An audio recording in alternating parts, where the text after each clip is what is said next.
Então, estou aqui trazendo para você os principais aspectos desse episódio, que é o primeiro episódio da temporada 2, que tem como tema liderança, vida e devoção com Pedro Mandelli. Pedro nos fala inicialmente sobre as percepções sobre essa questão do que é ser líder e qual é a fé que ele tem como líder. Ele também nos conta sobre qual palavra que o define como líder, ou quais as palavras. Ele também nos conta como líder o que o fez perder a razão e quais os medos principais que ele já teve como líder. E no final ele nos dá uma mensagem sobre essa nova forma, que a gente está podendo viver as questões da pandemia e pós-pandemia e o próprio Covid. Fica aí, continua assistindo a gente. Bem-vindo a mais um episódio da série Leader Experience, uma jornada inspiradora feita para você. Nós estamos aqui começando a temporada 2, então estamos no episódio 1 dessa temporada, que nós estamos chamando Uma Nova Consciência. Vocês que estão nos acompanhando devem lembrar que na temporada 1, a nossa temática era vivências na pandemia. Então, hoje, Pedro Mandelli, que está aqui, que logo eu vou apresentar, inaugura a temporada 2. Então, vamos lá. Episódio 1, o nosso tema é liderança, vida e devoção, com Pedro Mandelli, mentor, consultor nas áreas de gestão de performance e comportamento organizacional, bem como gestão de mudança e palestrante. Foi assim que, inclusive, eu o conheci. Pedro, obrigada por você ter aceito o nosso convite. Uma honra para mim, a Elaine, que é curadora desse projeto, estar aqui contigo. E eu quero inicialmente perguntar para você quais são as tuas ideias sobre esse tema, que nós escolhemos, liderança, vida e devoção, pensando nessa nova consciência. Ok, o primeiro, é muito gostoso estar com você e servir como uma espécie de uma referência nesse tema liderança. Certo? Eu acho que na minha profissão, eu trabalhei a vida inteira com a gestão de mudança e trabalhei com a chamada performance organizacional. E nos dois casos, o centro disso é sempre liderança. Então, liderança acho que é o que eu mais estudei na minha vida, o que eu mais vivi na minha vida e o que eu mais convivi com outras tantas pessoas que ora eram líderes, mas ora não eram líderes, estavam em posições de liderança. Então, acho que acho que a coisa que eu mais tenho para contar são histórias, são 41 anos de ensino executivo e são 39 anos aí de consultoria. Então, quer dizer, acho que o que mais tem aí é certo, história de vida, de ter lidado com esse volume de gente toda. Eu vejo uma primeira constatação, certo, que eu gosto muito, certo? E o dia que eu tive consciência na prática de que era verdade, eu fiquei muito feliz com isso. Fiquei muito feliz, certo? A liderança a gente aprende, certo? Ou seja, então a gente tem conceitos de liderança, a gente tem táticas de liderança, você tem técnicas de liderança, você tem ferramentas de liderança. Então você aprende, ou seja, o dia que foi tirado da minha forma de ver certas pessoas, que aquilo era inato, eu fiquei muito feliz. Eu fiquei muito feliz porque eu falei, pô, então dá para a gente ensinar, certo? Se dá para a gente ensinar, então eu acabei me dedicando fortemente a isso, certo? É lógico que tem muitas pessoas, certo, que se intitulam ou são vistas como líderes, certo? Mas quando você percorre um menu, certo? Um menu você descobre que eles são falsos líderes, certo?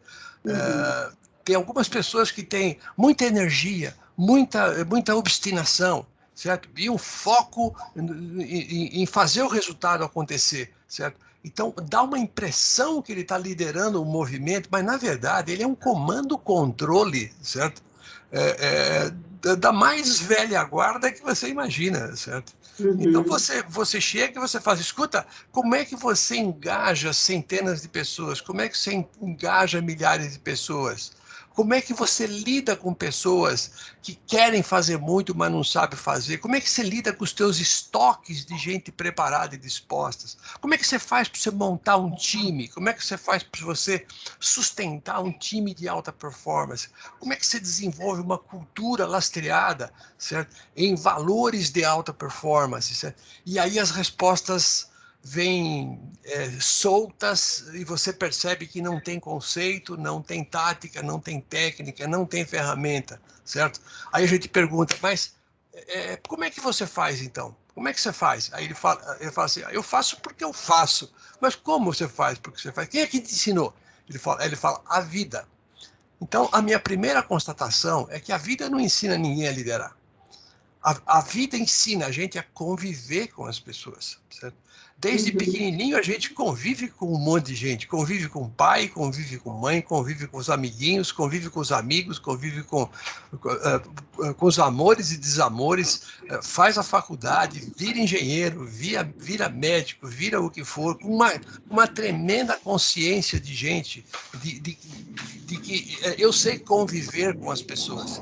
Eu convivi com os amigos, convivi com o pai, convivi com a mãe, eu convivi.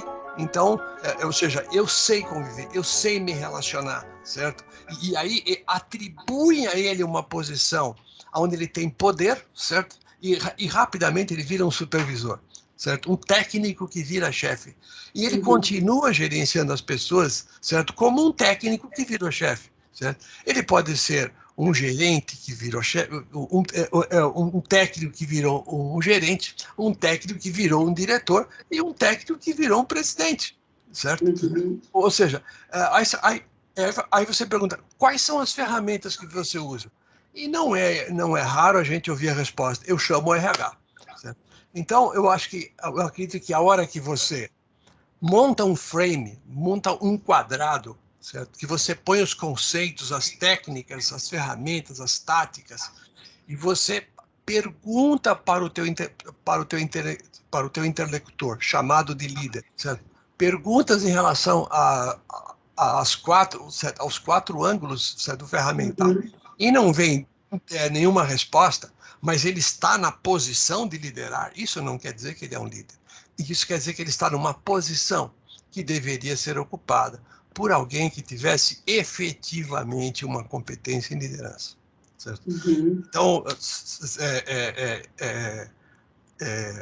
se por um lado liderança se aprende, eu diria que nós temos um gap enorme. Certo? Se você voltar em 2016, 2017, 2018, 2019, você vai ver as escolas de negócio no seu grande volume de programas, eram programas de liderança. Certo? Por quê? Porque as organizações ficaram mais difíceis, porque as pessoas estão ficando mais difíceis. E como é que eu lido com essas pessoas? Como é que eu lido com essas organizações voláteis, certo? Voláteis, certo? Ou organizações líquidas, que ora estão de um jeito, ora estão de outro, ora estão de outro, certo? Então, eu diria o seguinte, que a minha ideia central em liderança é que liderança você aprende, certo? Mas para aprender precisa estudar. Se você não estuda, a tua prática é uma prática de convivência, certo? Com um cargo atribuído com força hierárquica. Pedro, aqui na própria escolha do tema, você colocou essa questão da devoção, né? Vida e devoção. Eu achei isso tão bonito. Você contaria um pouco mais por que essa questão da devoção foi importante para você? Porque eu acho que pode ser inspirador para outras pessoas. Acho que a palavra central é fé, né?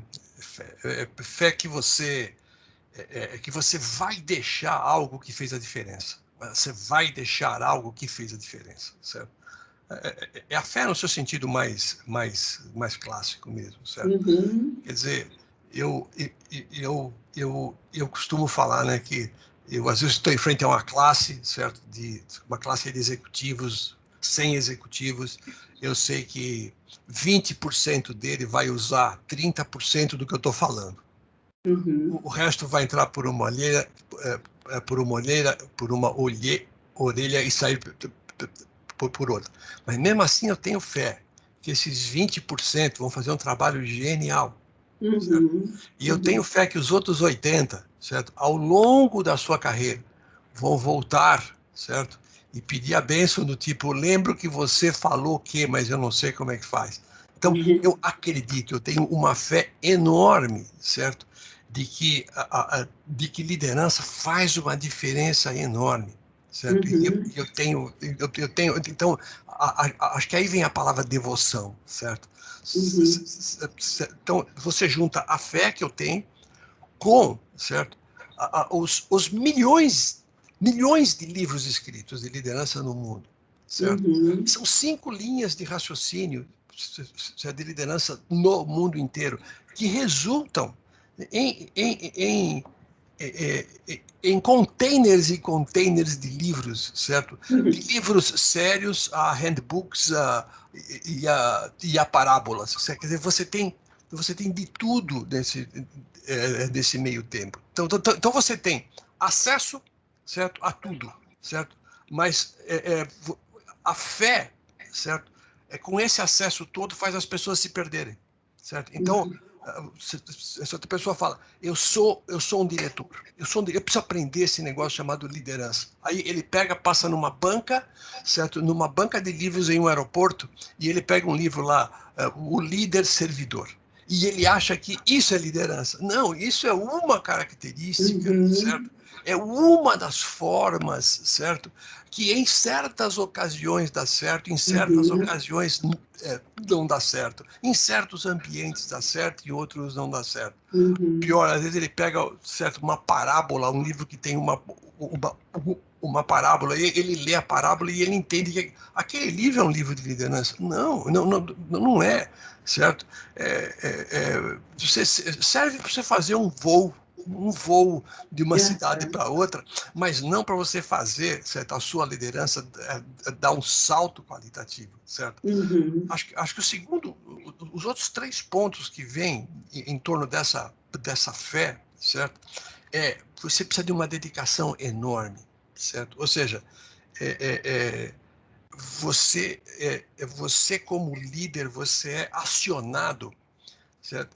Emocionalmente, tecnicamente, fisicamente, para tudo quanto é assunto humano dentro de uma organização.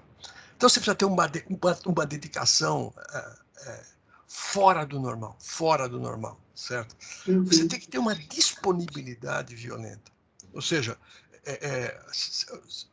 se alguém, se você passar para mim, certo, um e-mail fala, preciso falar com você, eu não posso te responder daí 2 dias. Eu não posso, porque você precisa falar comigo.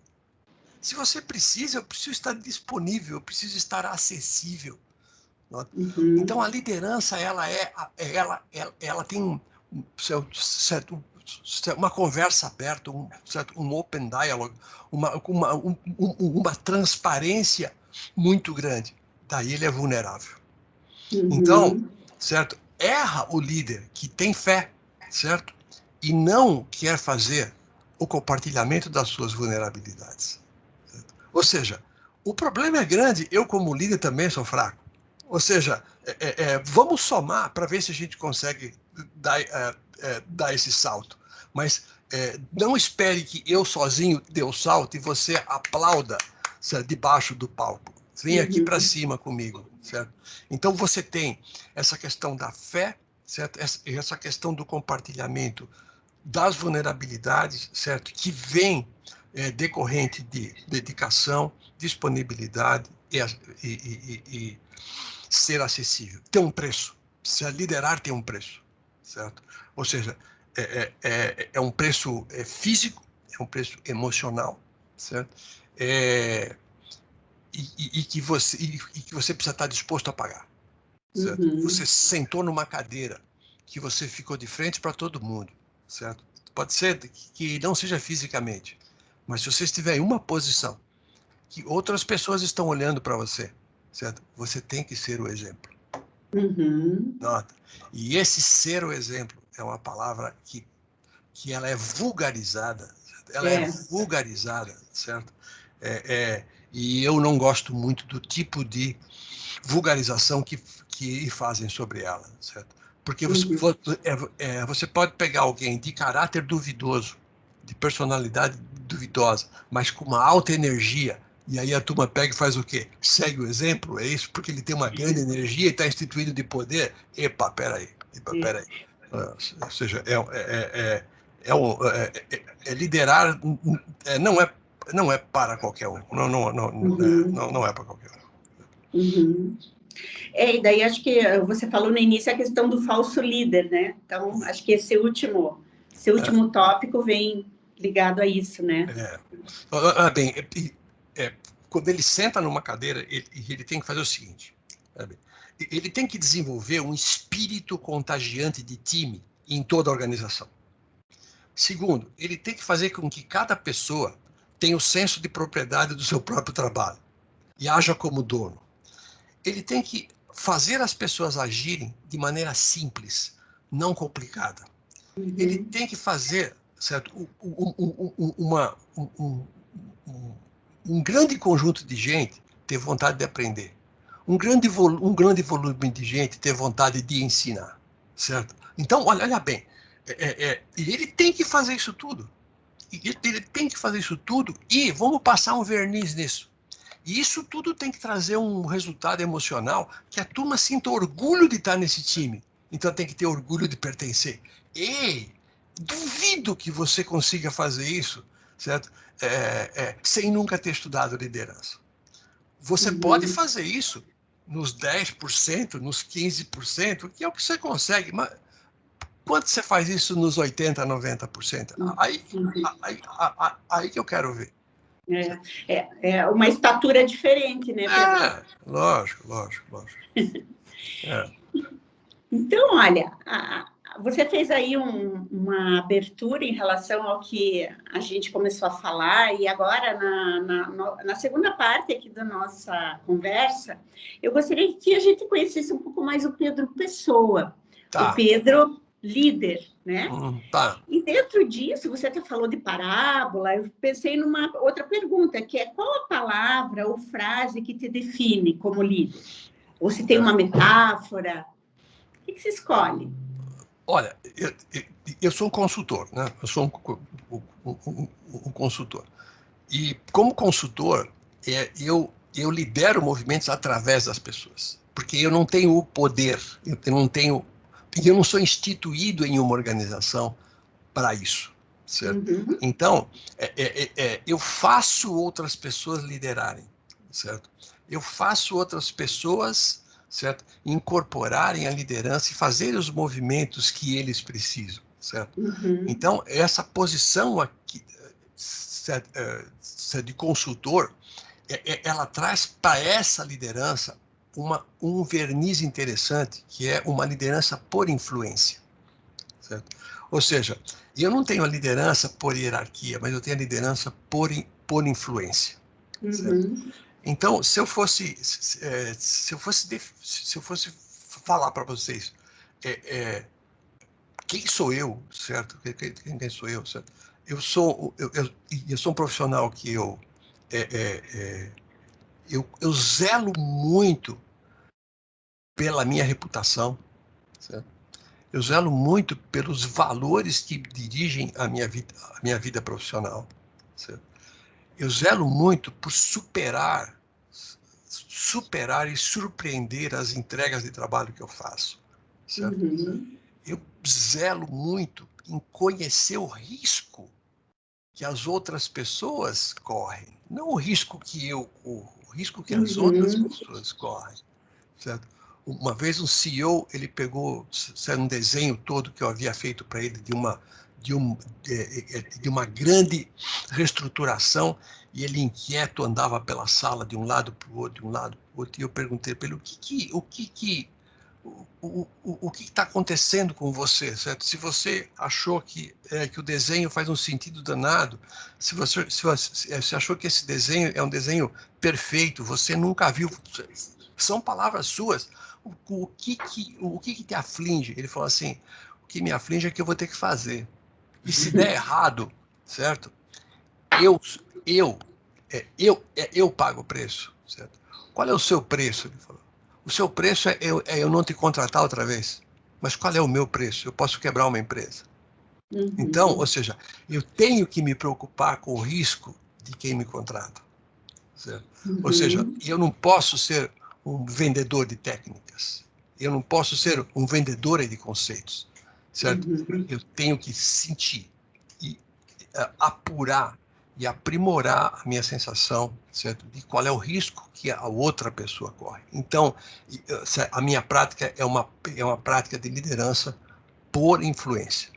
E eu aprendi como? Olha bem, eu venho de escola hierárquica, eu venho de família hierárquica, eu venho de escolas que você fazia fila para entrar em classe, que ficava em pé até a professora entrar. Então, a minha educação é uma educação hierárquica, certo? Então, eu tive uma transição entre os meus 25, 26 anos, 24, meus 30, 32, que eu tive que fazer um contorno, certo? Porque senão eu não me daria muito bem na atividade de consultoria, certo? Porque o consultor ele lidera muitos movimentos, certo? Ele lidera, certo? Só que ele lidera por influência. É como se, certo? Uma crítica que eu sempre faço, certo, ao meu médico, né? É que eu vou lá, eu contrato ele, certo? Eu pago a consulta, certo? E aí eu falo para ele, ó, eu tô assim, assim, assim, assim, assado, assim, assim, assado, e ele me dá um remédio. Eu vou embora e ele não me liga. Ele não. Se eu ficar meses sem ir lá, ele não faz nada, certo? Ou seja, ele não está preocupado com o meu risco, certo? Ele prestou o serviço. O consultor que age assim está fora, certo? Ou seja, o consultor ele precisa estar ao lado do seu contratante, exercendo a influência em tempo integral. Por isso que eu falo assim, eu falo isso de maneira clara no escritório. Tem uma etapa que a gente negocia o contrato e o preço. Fechou. Esquece o contrato, esquece o preço. Agora nós vamos fazer, certo? O que o processo for demandando que a gente faça, certo? E no final, eu não vou apurar se eu usei mais tempo, menos tempo, mais gente ou menos gente. Eu não vou apurar. O que importa é que o meu cliente se sinta totalmente apoiado nos seus atos de liderança. Acredito que é isso que fez uma diferença danada na minha virada até os meus 30 e poucos anos. Então, Pedro, mas você também está falando, na verdade, do líder que você é no seu escritório, né? E se você dá essas direções, você está mostrando, né? Não só com discurso, mas com muitas atitudes, o que eu peguei aqui do que são palavras que definem liderança e que te definem como líder, que é reputação, superação, né? A questão do conhecer o risco. E eu acho que é uma coisa muito da consciência desse papel, né? Você me parece muito consciente. Então, eu acho que assim, você tem... nós temos que entender que todas as pessoas têm um certo caráter e uma certa personalidade, certo? Dificilmente isso são coisas iguais, certo? Mas a gente tem que entender que a hora que eu sou um consultor, isso é um papel que eu vou ter que exercer com o meu caráter, a minha personalidade, mas esse é o papel que demanda muita energia, que demanda muito isso, muito aquilo, muito aquilo. Mas de repente eu viro professor, é outro papel. Mas de repente eu viro pai, é outro papel. Mas de repente eu viro marido, é outro papel. Em todos esses papéis você lidera com o seu caráter e com a sua personalidade. Então, acho que a primeira coisa que vem à tona é que você tem que ser você mesmo, você tem que ser autêntico, certo? Mas você tem que entender que você está exercendo um papel. Sim. E esse papel tira de você alguns direitos.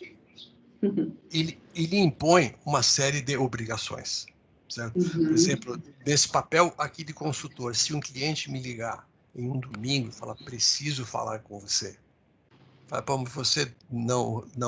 você tem que respeitar o meu dia com a família. Ele fala assim, eu estou doente, eu preciso da sua orientação, certo? Ou seja, é a consciência de papel que você precisa fazer. Entendi. Então, ou seja, acho que você tendo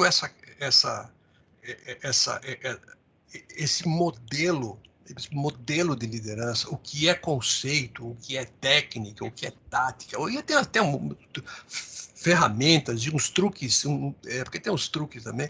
Quer dizer, você consegue, então, ter uma espécie de um kit. E esse kit é o que faz você exercer o seu papel de liderar, na família de liderar, na empresa de liderar, em uma escola de liderar, em uma crise de liderar, em um movimento. Muito bem, Pedro, será que você podia contar uma coisa assim, que eu penso que é uma pergunta que está aqui escolhida por você, inclusive, que acho que achei que traz muito a vulnerabilidade aí do Pedro. Como líder, o que te fez perder a razão? Tem duas coisas que eu não tolero. Eu não tolero mesmo, certo? Eu tenho uma baixíssima resiliência em relação a isso, certo? Há pessoas que não têm princípios. Eu não tenho... A minha tolerância é praticamente nula. E ao mau humor. Confesso para você que não tenho... existem coisas complicadas, existem coisas médias, existem coisas fáceis na vida, certo? Nada me diz que as complicadas você tem que tratar de maneira nervosa, as medianas de maneira... Quer dizer, o humor faz parte de você achar as soluções, certo? Eu não estou falando daquele humor piada, daquele humor festa, mas... sarcástico, às vezes. Não dá. Você não pode ser o ó céus, ó vida, ó azar. Você tem que... certo, o protagonismo depende de você fazer uma leitura positiva sobre o que está acontecendo e você fazer o melhor desenho para o próximo passo, certo? Pode ser que ele não te agrade, certo? Uma coisa que eu discuto muito aqui com todos os meus filhos sempre que eu posso a máxima de eu só vou fazer o que eu gosto, certo? Ela não existe para mim, certo? Ou seja, você tem que fazer o que precisa ser feito, certo? Então, mesmo dentro das coisas que você gosta, certo? Por exemplo, eu adoro jogar tênis, mas eu não gosto muito de ir e vir até o clube. É um pouco longe. Sim, mas se eu não ir e vir, eu não jogo. Certo? Então, mesmo dentro das coisas ótimas, das coisas que você adora fazer, tem coisa boa para você fazer e tem coisa ruim. Certo? O que você precisa é fazer as coisas boas e as coisas ruins, com a mesma paixão que você faz. Tudo que você fizer sem paixão vai levar o triplo do tempo, certo? E consumir o triplo de energia. Então, eu procuro colocar, certo, alegria e paixão em tudo que eu faço. Então, se eu tenho que escrever um artigo, eu odeio escrever, certo? Isso é um segredo meu, certo? Nossa, porque você escreve tanto, né? Tenho 6, 7 livros, tenho centenas de artigos, escrevo mensalmente para 2 revistas de negócio. Eu começo assim, você tem que entregar o artigo sexta-feira, tem que entregar, ai meu Deus, tem que entregar. Então isso me pesa, certo? Mas eu vou pensando, e quando chega numa data certa, eu sento e escrevo, porque acho que minha forma de pensar, ela é positiva, ela é construtiva, mesmo nas coisas que eu acho chato fazer, mas eu faço, certo? Então, acho que tem essa questão de você ter o humor e você ter essa obsessão por fazer coisas que façam a diferença. Porque, no fundo, a tua reputação não está no seu trabalho. Está na parte do seu trabalho que faz a diferença, certo? Tá bem. E medos, Pedro? Você já teve medo como líder? Eu tenho todos os medos que você possa imaginar. Todos os medos, certo? Eu tenho medo da solidão, certo? Medo da solidão, certo? Então, o fazer as coisas sozinho, para mim, é um negócio que me deixa meio... Mas eu não gosto também de fazer produções com muita gente. Eu gosto de pouca gente, certo? Mas certo? A solidão, quando, por exemplo, alguém me coloca me coloca um certo problema, certo? Uma das minhas atividades é counseling. Eu faço aconselhamento do chamado C-Level, certo? Outro dia um deles me falou assim: eu não quero ser transferido para a Europa. Como eu faço para não ir, certo? Eu falei, quer dizer, olha bem, se eu falar para ele, faça assim, assim, assim, assado, ele julga e faz, certo? E, por outro lado, se eu falar para ele, me dá uns 15 minutos para eu pensar nisso, eu converso com quem? Ou seja, não tenho com quem falar, certo? Então, é uma atividade muito só, muito só, certo? Acho que o segundo, eu tenho medo do tamanho do meu preparo, certo? Ou seja, eu enfrento plateias que são extremamente exigentes. Uma aula de MBA, e eu tenho um aluno que tem o Jim Collins como consultor, certo? Então, eles perguntam e eles querem saber como fazer, certo? E eu tenho que fazer desenhos sobre como fazer na hora que a pergunta me é feita. Então, eu tenho certeza que está aqui dentro. Porque são muitos anos carregando pedra, certo? Mas eu nunca acho que eu estou preparado, certo? Eu tenho ódio de novos rótulos. Eu tenho ódio, certo? Então, o mundo VUCA, escuta, o que é isso, certo? Por que colocar esse nome agora se isso já está assim há 20 anos, certo? Não, então, eu não gosto desses nomes todos, certo? Eu gosto do fundamento, certo? E aí, cenário turbulento, competitividade alta, certo? Você está concorrendo com gente grande ou gente pequena, qual é o teu nível de inovação, qual a tua cultura que sustenta isso, se é estrategicamente o que tem que fazer. Escuta, e eu faço esse raciocínio há pelo menos 30 anos, certo? E nunca me deram um mercado sólido, um mercado fechado, nunca me deram isso. As diversidades foram mudando, mas então eu quando né? começo a ver esse monte de rótulos e 4.0 e não sei o que lá, eu arrepio. Arrepio. Eu falo assim, me faça a pergunta. O que você quer saber? Aí ele faz a pergunta e eu dou 4, 5 formas dele correr atrás daquilo, certo? Aí eu acho que eu mostro, certo, um certo preparo, certo? Eu não sei tudo. Eu não sei tudo. Isso aí eu tenho uma puta consciência, certo? A minha filha tá terminando, certo, o doutorado dos Estados Unidos na área de liderança. Minha sócia, a Lívia, certo? Ela traz um monte de coisa que eu falo, certo? Olha aí, tá aí um jeitinho novo de ver. Mas quantas não foram as vezes que durante o programa dela inteiro ela fala assim, pai, como é que, onde é que está esse conceito está no livro tal, porque eu tenho todos os livros de fundamentos eu tenho. Então, aí ela pegava, ia lá, eu tirava cópia, tirava foto, mandava para ela, falava, pô, pai, tá aí nos seus alfarrábios, tá nos meus alfarrábios. E acho que o terceiro, solidão, certo preparo, eu acho que o terceiro medo que me persegue é eu não entender o risco do outro, sabe? Então, teve uma vez, deixa eu te contar alguma coisa bacana.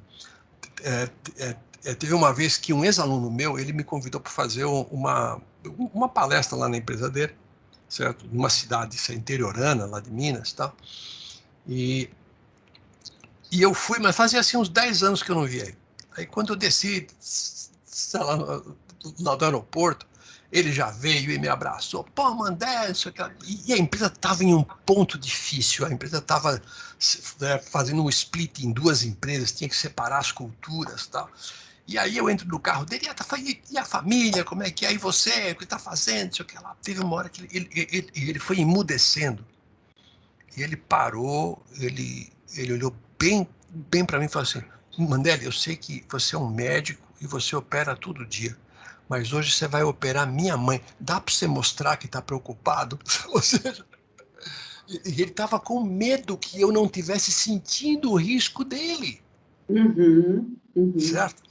Então, eu tenho muito medo de não perceber o risco do outro. Isso faz com que eu aprofunde mais as minhas perguntas para entender por quê. Por que você quer fazer isso? E se você não fizer, certo? E se você fizer a metade, certo? Qual é o ponto que você que a gente consegue ir, que você faz uma boa base para pelo menos a gente levar até ali. Quer dizer, eu tenho muito medo de não sentir isso e me colocar como um fornecedor. Fornecedor.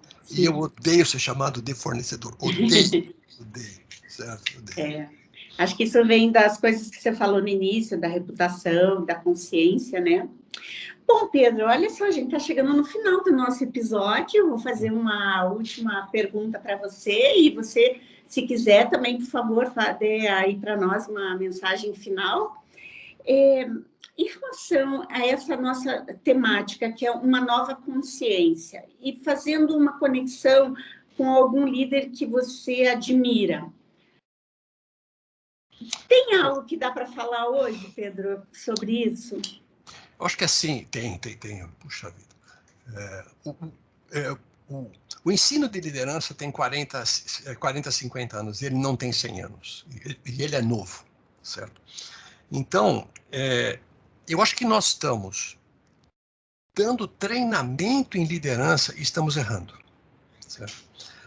Porque a hora que eu peço para você fazer um curso de liderança, e você vai, faz o curso de liderança, volta e você continua o mesmo, o curso valeu nada. Certo? Ou seja, porque a liderança é um aprendizado que tem que transformar a tua atuação. Se ela não transformar a sua atuação, ela é um dinheiro jogado no ralo. Então, eu gosto muito, certo? Olha bem, as empresas têm que investir em liderança, certo? Mas não é bem em treinar. Olha bem, ela tem que definir o líder que ela precisa, segundo a sua estratégia, tem que avaliar as pessoas segundo aquele modelo, certo? Que é um modelo de contratação. Tem que pegar essas mesmas pessoas, achar quais são os espaços que elas poderiam ter um salto, programar aprendizado para isso, programar acompanhamento para isso e rodar uma nova avaliação. Porque se passado por isso, a pessoa continuar a mesma, ou seja, a empresa jogou o dinheiro fora, certo? Então ela tem que sair na segunda avaliação muito melhor do que ela foi na avaliação número 1. Eu vejo o investir em liderança como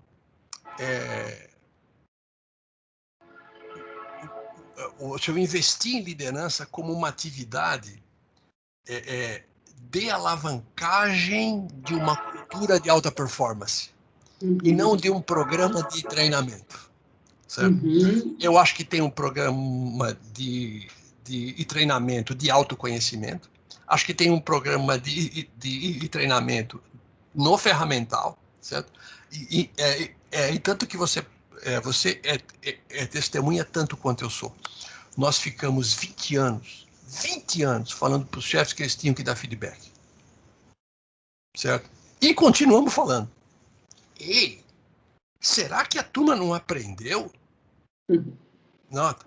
E será que a turma aprendeu como dar retorno para um mundo novo, onde as pessoas têm um órgão chamado autoestima, e se você furar a autoestima, você perde a pessoa? E, certo? 80 e tantos % das pessoas que deixam uma empresa não deixam por causa da empresa, e sim pela qualidade dos seus chefes. Basta você pegar certas entrevistas aí de saída, certo? Então, ou seja, algo está errado no desenvolvimento de lideranças, certo? Algo está errado, certo? Estão investindo em treinamento quando deveriam investir em um programa que desse um salto, certo? Na performance de cada pessoa, com os conceitos, as táticas, as técnicas e as ferramentas de liderança, certo?